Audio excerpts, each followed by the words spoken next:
Sikat na ang araw mga kaibigan. Magandang umaga sa ating lahat. Dito sa taas nakikita natin ang kagandahan ng gawa ng Panginoon para sa atin na mga tao. Dito naman may ilog at may mga pambot doon sa mga mangingisda.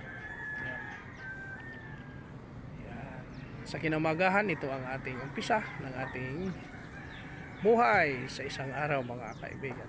Sabi ng ating babasahin dito sa Psalm 5 verse 3, My voice shall thou hear in the morning, O Lord, in the morning will I direct my prayer unto thee, and will look up.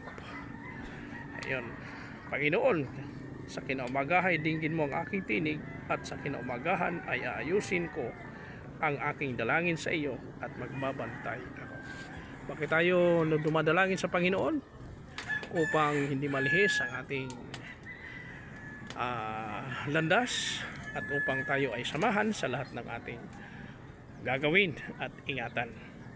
At tayo rin ay magbabantay sa ating mga ginagawa upang hindi tayo magkasala sa kanyang harapan, makagawa tayo ng ayon sa kanyang kalooban. Mapagpalang araw sa ating lahat mga kaibigan at mga kababayan.